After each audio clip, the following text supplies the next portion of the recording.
Titanic जहाज जब iceberg से टकराता है तो शुरुआती कुछ घंटों में ज्यादातर पैसेंजर्स ने इस बात को सीरियसली नहीं लिया। उन्हें लगा कि टाइटैनिक तो कभी डूब ही नहीं सकता, इसीलिए ज्यादातर लाइफ बोट्स खाली निकलती रही, उनके अंदर कुछ ही लोग थे और आखिरी के आधे घंटे में जब जहाज डूबने लगा तब ज्यादातर पैसेंजर्स में पैनिक हो जाता है और लाइफ बोट्स में जगह ही नहीं बचती है और इसी वजह से बहुत लोगों को जान गंवानी पड़ती है। ऐसा ही iceberg hitting moment insurance agents के करियर में आ चुका है, लेकिन ज्यादातर लोग इसे भी सीरियसली नहीं ले रहे हैं। पिछले साल गवर्नमेंट ने रिटेल हेल्थ और लाइफ इंश्योरेंस पॉलिसीज से जीएसटी पूरे तरीके से खत्म कर दिया, यानी पॉलिसी होल्डर से ये 18% जीएसटी अब नहीं लिया जाता। लेकिन साथ साथ अक्टूबर 2025 से इंश्योरेंस एजेंट्स की अर्निंग पर यानी उनके कमीशन पर 18% जीएसटी ये कहते हुए लगा दिया गया कि ये तो एक सर्विस के जरिए इनकम है। नमस्कार दोस्तों, मेरा नाम है हरविंदर सिंह। आज के इस वीडियो में मैं बिल्कुल डिटेल में आपको बताऊंगा कि इंश्योरेंस एडवाइजर पॉलिसी सेल्स करके यानी कि पॉलिसीज को बेच के कितना कमीशन कमाते हैं और कितना पैसा एक्चुअली वो घर लेकर जाते हैं। क्योंकि सबको मेरे फ्रेंड की तरह ही नजर आता है जिन्होंने कहा कि मेरे एडवाइजर 2.5 लाख रुपए का प्रीमियम मुझसे सालाना लेते हैं, तो सोचो उन्हें कितनी बचत होती होगी। लेकिन वो भी ये नहीं जानते कि ये सारा पैसा तो इंश्योरेंस कंपनी के पास जाएगा और वो कंपनी डिसाइड करती है कि एजेंट को कितना कमीशन या कितनी अर्निंग इसमें से जानी चाहिए। अर्निंग्स के बाद बात करेंगे खर्चों की। सबसे लेटेस्ट तो 18% जीएसटी जो अभी रिसेंटली गवर्नमेंट ने लगाया है। इसके अलावा टीडीएस भी लगता है इंश्योरेंस एजेंट के पे आउट्स पर, और इसके अलावा आप मेहनत करके रिस्क लेके अपने बिजनेस को और बढ़ा लेते हैं तो इनकम टैक्स भी आपका इंतजार कर रहा है। इसके अलावा मैं आपको बताऊंगा कि इंश्योरेंस एजेंट्स की इनकम पर, अर्निंग्स पर ये जीएसटी क्यों नहीं होना चाहिए। टेक्निकली लीगली इसे सही दिखाया गया है, लेकिन एक्चुअली ये सही नहीं है। तो अगर आप एक इंश्योरेंस एडवाइजर हैं, एजेंट हैं, या आप एक पॉलिसी होल्डर हैं और सिक्के का दूसरा पहलू जानना चाहते हैं तो आज का वीडियो जरूर देखिएगा। आईआरडीए की लेटेस्ट एनुअल रिपोर्ट के अकॉर्डिंग पूरे देश के अंदर 54 लाख से ज्यादा इंश्योरेंस एजेंट्स हैं, जिसके अंदर टोटल 2 कैटेगरीज आती हैं, लाइफ और नॉन लाइफ। लाइफ इंश्योरेंस में आपके टर्म प्लान, एलआईसी यानी जीवन बीमा की सारी पॉलिसीज बेची जाती हैं, और जनरल इंश्योरेंस के अंदर गाड़ी का बीमा, health insurance, travel insurance, personal accidental policy, fire and burglary यानी आपके फैक्ट्री, बिजनेस, दुकान, मकान, ये सारे इंश्योरेंस जनरल इंश्योरेंस कैटेगरी में आते हैं। अब हुआ यूं 2025 में बहुत सारी मीटिंग्स और लंबे इंतजार के बाद गवर्नमेंट ने रिटेल यानी डायरेक्टली कोई अपने परिवार के लिए हेल्थ या लाइफ इंश्योरेंस पॉलिसी खरीदता है उस पर से 18% जीएसटी पूरे तरीके से हटा दिया, और मैं इस स्टेप का बहुत ही स्वागत करता हूं। लेकिन इस डिसीजन को लेने में जितनी मीटिंग्स और जितना टाइम लगा, उसके अपोजिट इंश्योरेंस एजेंट्स की जो भी अर्निंग होगी उस पर 18% जीएसटी लगाने के लिए ना तो कोई मीटिंग हुई, ना ही किसी पार्टी से पूछा गया, ना ही इसके ऊपर कोई भी ओपिनियन या डिस्कशन किया गया। डायरेक्टली ये बता दिया गया कि इंश्योरेंस एजेंट्स अगर हेल्थ या लाइफ इंश्योरेंस पॉलिसीज से जो भी कमीशन कमाते हैं उस पर 18% जीएसटी लगेगा, और ऑलरेडी जो 2% टीडीएस लगता आया है वो भी एज इट इज लगता रहेगा। इससे पहले कि मैं आपको ये बताऊं कि इंश्योरेंस एडवाइजर्स की इनकम पर जीएसटी लगाना क्यों गलत है, आइए पहले समझते हैं इसका असर क्या होता है उनकी अर्निंग्स पर। मिस्टर रवि एक हेल्थ इंश्योरेंस एडवाइजर हैं। बहुत सारी मीटिंग्स के बाद पूरे महीने के अंदर उन्होंने 4 फ्रेश पॉलिसीज बेची हैं, जिनका एवरेज प्रीमियम 25,000 का है, यानी पूरे महीने में 1 लाख रुपए का बिजनेस मिस्टर रवि ने किया है। इन पॉलिसीज पर अगर एवरेज कमीशन लेके चलें तो 25% का कमीशन हम लेकर चल सकते हैं, यानी 1 लाख रुपए की सेल पर, फ्रेश पॉलिसीज की सेल पर 25,000 रुपए मिस्टर रवि के अकाउंट में आएंगे। लेकिन क्या ऐसा होता है? नहीं। पॉलिसी बेचते टाइम हमें यह लगता है कि ये इतना परसेंट पे आउट हमारे अकाउंट में क्रेडिट हो जाएगा, जिसे सोचकर एजेंट्स एडवाइजर्स काफी खुश हो जाते हैं। लेकिन जब कमीशन आता है तो वो फिगर बिल्कुल अलग है। 25,000 रुपए से सबसे पहले 18% जीएसटी काटा जाएगा। टोटल अमाउंट बचता है 20,500 रुपए के आसपास, यानी 4,500 रुपए तो डायरेक्टली जीएसटी ही डिडक्ट हो गया। इसके अलावा 2% टीडीएस लेस करते हैं तो 400-500 रुपए के आसपास वो भी पैसा चला जाएगा, यानी अमाउंट कितना बचा? सिर्फ 20,000 रुपए। 25,000 पर 5,000 रुपए तो ऐसा अमाउंट है जो डायरेक्टली टैक्सेस में चला गया। अब ये क्यों गलत है वो भी मैं आपको बताऊंगा, लेकिन पहले इस 20,000 रुपए का भी हिसाब समझ लेते हैं। अब ये 4 हेल्थ इंश्योरेंस पॉलिसी बेचने के लिए मिस्टर रवि के और क्या खर्चे हो सकते हैं।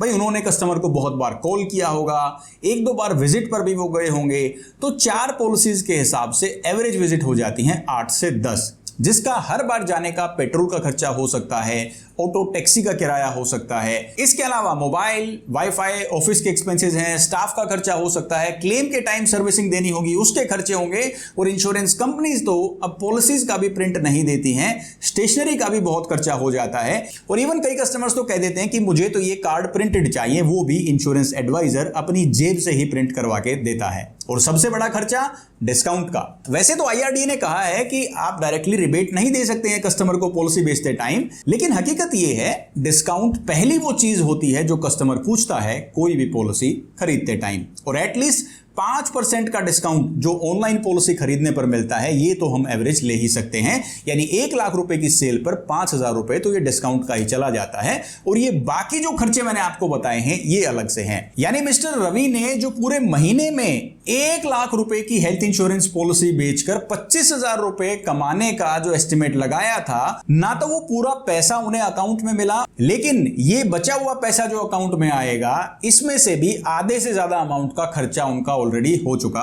होता है। यानी रेवेन्यू जो आमदनी उनकी हुई है और प्रॉफिट में बहुत ज्यादा गैप है जो कि सस्टेनेबल नहीं है। इसलिए मुझे ऐसा लगता है कि जीएसटी जैसा बड़ा खर्चा इंश्योरेंस एडवाइजर जैसी सॉफ्ट अर्निंग्स पर नहीं लगाना चाहिए। लेकिन अथॉरिटीज का कहना है कि जीएसटी तो लगाया जाना चाहिए, सर्विस है भाई। रेस्टोरेंट में जाते हो, खाना खाते हो, वहां पर भी जीएसटी लगता है। लेकिन इंश्योरेंस एडवाइजर्स की इनकम और उनकी सर्विस बाकी सर्विस इंडस्ट्री से कैसे अलग है? आप रेस्टोरेंट में, होटल में, किसी भी जगह कोई पेमेंट करते हैं तो आपको विद जीएसटी वहां पर बिल मिलता है। लेकिन मैं आपको 3 ऐसी बातें बताना चाहता हूं जिसकी वजह से मुझे ऐसा लगता है कि इंश्योरेंस एडवाइजर्स की जो अर्निंग है ना, इसको सेम उसी तरीके से जीएसटी लगाना जैसे आप बाकी सर्विसेज पर लगाते हो वो सही नहीं है। मान लो हम किसी रेस्टोरेंट में खाना खाने के लिए जाते हैं, हमने खाना खाया, बिल आया, बिल के अंदर जीएसटी था, वो बिल हमने पे कर दिया। यानी रेस्टोरेंट ओनर ने अपनी सर्विसेज पर, अपने फूड आइटम्स पर जीएसटी लगाया और वो अपने क्लाइंट से ले लिया। लेकिन इंश्योरेंस सेल्स में इंश्योरेंस एडवाइजर क्या अपने क्लाइंट से जीएसटी ले सकता है? नहीं ले सकता। दूसरा फर्क आता है प्राइसिंग का। कोई भी सर्विस है, चाहे कोई चार्टर्ड अकाउंटेंट है, डॉक्टर है, लॉयर है, उनके पास प्राइसिंग पावर है। वो डिसाइड कर सकते हैं कि उनकी सर्विसेज के क्या चार्जेस होने चाहिए। लेकिन क्या इंश्योरेंस एजेंट डिसाइड कर सकता है कि हेल्थ इंश्योरेंस का, लाइफ इंश्योरेंस का कितना प्रीमियम लेना है कस्टमर से? नहीं, वो डिसाइड करती है इंश्योरेंस कंपनी। बेसिकली सर्विस वाली जो इनकम है वो इंश्योरेंस कंपनी की है। इंश्योरेंस एडवाइजर को तो बीच में एक मोहरे की तरह इस्तेमाल किया जा रहा है। इस डिफरेंस का तीसरा रीजन और बताता हूं आपको मैं। हर बिजनेस, हर सर्विस प्रोवाइडर के पास अपना डिसीजन होता है टू डिसाइड कि उनके प्रॉफिट मार्जिन्स कितने होने चाहिए। यानी हर सेल पर वो कितना पैसा बचाएंगे वो खुद डिसाइड करते हैं। लेकिन इंश्योरेंस एडवाइजर्स, एजेंट्स क्या ऐसा कर सकते हैं? नहीं, ये भी उन्हें इंश्योरेंस कंपनीज ही बताती हैं कि आपको कितनी सेल पर हर महीने, हर क्वार्टरली क्या टारगेट्स रहेंगे और कितना पैसा मिलेगा। इसका मतलब ये बिल्कुल क्लियर है कि इंश्योरेंस एडवाइजर की जो सर्विस वाली इनकम है उस पर उसका कोई कंट्रोल नहीं है। इसलिए जीएसटी लगाना वहां पर गलत है। जीएसटी लगना चाहिए इंश्योरेंस कंपनी की इनकम पर, क्योंकि ये इंश्योरेंस कंपनीज ही कंट्रोल करती हैं कि पॉलिसीज के प्राइस क्या होने चाहिए, एडवाइजर्स को कितनी इनकम जाएगी और क्या प्रॉफिट मार्जिन्स उन्हें रिटेन करने हैं। इंश्योरेंस एडवाइजर को तो बस ये सपना दिखा दिया गया है कि आप एक एंटरप्रेन्योर हो, आपका अपना बिजनेस है। लेकिन जिस तरीके से इंश्योरेंस एजेंट्स के साथ व्यवहार किया जा रहा है, ये स्टेप एम्प्लॉय जैसा ज्यादा लगता है। क्योंकि आप सोचिए, एक नॉर्मल एम्प्लॉय की सैलरी से क्या कोई कंपनी इलेक्ट्रिसिटी का बिल डिडक्ट कर सकती है? क्या सिक्योरिटी के चार्जेस, वाईफाई के चार्जेस डिडक्ट किए जा सकते हैं? क्या फर्नीचर, रेंट या कैटरिंग के चार्जेस कंपनी डिडक्ट कर सकती है? नहीं। लेकिन इंश्योरेंस एडवाइजर उसी कंपनी के लिए काम करता है, सारी मीटिंग्स अटेंड करता है, उनके प्रोडक्ट सेल करता है, सिर्फ उसी कंपनी के प्रोडक्ट्स बेच सकता है और कंपनी डिसाइड करती है कि हम आपको कितना कंपनसेशन देंगे। लेकिन एम्प्लॉय के जो सारे खर्चे इंश्योरेंस कंपनी उठाती है, वो सारा खर्चा इंश्योरेंस एजेंट्स का सेल्फ फंडेड होता है। यानी वो खर्चा ये खुद बियर करते हैं, क्योंकि इन्हें बता दिया गया है कि आप एम्प्लॉय नहीं हैं, आप एक एंटरप्रेन्योर हैं। लेकिन इंश्योरेंस एजेंट्स की अर्निंग्स, इनके बिजनेस का फ्यूचर, सब कुछ इंश्योरेंस कंपनीज डिसाइड करती हैं। अब ये तो एक छोटा सा एग्जांपल मैंने आपको बताया मिस्टर रवि का, सिर्फ फ्रेश बिजनेस का। सोचिए कोई 10-12 साल से इस फील्ड में है, जिन्होंने अच्छे खासे क्लाइंट्स का पोर्टफोलियो बनाया है हेल्थ और लाइफ इंश्योरेंस का, उनकी अर्निंग्स पर, रिन्यूअल अर्निंग्स पर कितना असर पड़ा होगा। हेल्थ का एग्जांपल लेते हैं, रिन्यूअल पर कितना, नेट पर 15% पे आउट आता है, 1 लाख रुपए पर 15,000 रुपए, इस पर 18% जीएसटी है, वो बचा 12%। अब इसी मार्जिन के अंदर सारे खर्चे भी हैं, क्लेम की सर्विसिंग भी है। और हां, अगर आपने अपने क्लाइंट्स को ज्यादा क्लेम दिलवा दिए, यानी पॉलिसी सेल्स से ज्यादा अगर आप क्लेम दिलवा देते हैं, आपका इनकर्ड क्लेम रेशियो बढ़ जाता है, तो आपको ये 15% भी नहीं मिलेगा, फिर ये 10 या इवन 5% तक भी कम हो सकता है, और उस पर भी 18% जीएसटी और टीडीएस लगाना ना भूलें। यहां तक तो हमने जाना कि एक्चुअल प्रॉब्लम क्या है, किस तरीके से इंश्योरेंस एजेंट्स की अर्निंग्स को ओवर टैक्स कर दिया गया है, बिना वजह का बोझ, बर्डन उनको दे दिया गया है जिसे वो डिजर्व नहीं करते। अब मैं आपको इसका इंपैक्ट बताता हूं। 50 लाख से ज्यादा इंश्योरेंस एजेंट हैं इंडिया के अंदर, और ये 50 लाख लोग नहीं हैं, ये 50 लाख परिवार हैं। बच्चों को आगे पढ़ाई करनी है, परिवार को बेहतर जीवन चाहिए, अपना घर भी होना चाहिए, इस तरह की एस्पिरेशंस इनके साथ जुड़ी हुई हैं। लेकिन एक इंश्योरेंस एजेंट जो मेहनत करके अपना पैसा कमाता है, उस पर टैक्स का बर्डन अगर इतना लगा दिया जाएगा तो ये परिवार कैसे सरवाइव करेगा। इसके अपोजिट गवर्नमेंट की ये भी एस्पिरेशन है कि 2047 तक हम इंश्योरेंस फॉर ऑल चाहते हैं, यानी हर घर में इंश्योरेंस के प्रोडक्ट्स होने चाहिए ताकि वो रिस्क से सेफ रह सकें। लेकिन क्या आप जानते हैं कि इंडिविजुअल एजेंट्स कितना बड़ा पिलर है इंश्योरेंस डिस्ट्रीब्यूशन का? इंडिविजुअल हेल्थ इंश्योरेंस पॉलिसीज की बात करें तो 70% इंश्योरेंस एजेंट्स ही पॉलिसीज बेचते हैं। अगर रिटेल हेल्थ इंश्योरेंस की बात करें तो वहां पर भी 50% से ज्यादा पॉलिसीज इंश्योरेंस एजेंट से ही बेची जाती है। ऐसा नहीं है, इंश्योरेंस इंडस्ट्री एक पूरा इकोसिस्टम है। आपको अगर इंश्योरेंस इंडस्ट्री को ग्रो करना है तो आप किसी एक तबके को पीछे नहीं छोड़ सकते। आप इंश्योरेंस एजेंट्स पर ज्यादा बर्डन लगाकर पूरी इंडस्ट्री को कैसे ग्रो कर सकते हैं, जबकि इसी का सबसे इंपॉर्टेंट रोल है। इसके अलावा मैं ये देखकर भी हैरान हूं कि आप किसी की अर्निंग्स पर इतना बड़ा टैक्स बर्डन, बिना एक डिटेल्ड रिव्यू की क्या असर होगा इस टैक्स बर्डन का, आप ये डिसीजन ले लेते हैं। फाइनेंस मिनिस्ट्री को, IRDA को, जीएसटी काउंसिल को इस पर भी मल्टीपल मीटिंग्स करनी चाहिए थी। उन्हें देखना चाहिए था कि इसका असर क्या होगा और कितने स्केल पर होगा, उसके बाद ही इस तरह के बड़े फैसले लेने चाहिए। आप मुझे खुद ही बताइए कि आप किसी की अर्निंग्स को इतना बड़ा टैक्स बर्डन दे देंगे तो वो किस मोटिवेशन से काम करेंगे, क्योंकि उनसे कभी डिस्कस ही नहीं किया गया। अब सवाल ये भी आता है कि ये इंश्योरेंस एजेंट्स के साथ कैसे हो गया। छोटे छोटे फैसलों पर इतनी मीटिंग्स होती हैं, इतना टाइम लग जाता है, लेकिन यहां पर तो किसी से पूछा ही नहीं गया। इसका कारण है एक कॉमन प्लेटफॉर्म, एक ऐसी कोई कॉमन एसोसिएशन ना होना जो अपनी बातों को डायरेक्टली गवर्नमेंट और IRDA या किसी और कंपनी के सामने रख सके।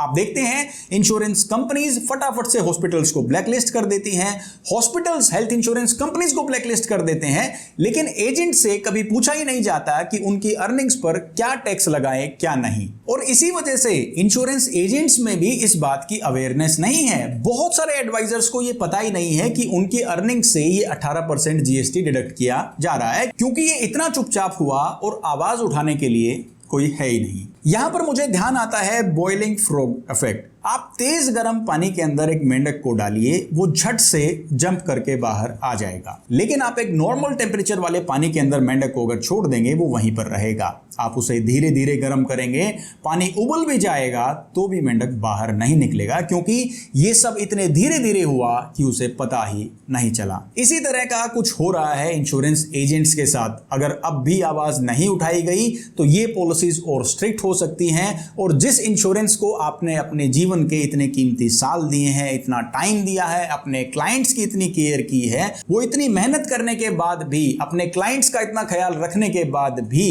प्रॉफिटेबल नहीं रहेगा। अब दोस्तों आते हैं मुद्दे की बात पर कि इस प्रॉब्लम का सॉल्यूशन क्या है। सॉल्यूशन है कि हमें आवाज उठानी होगी।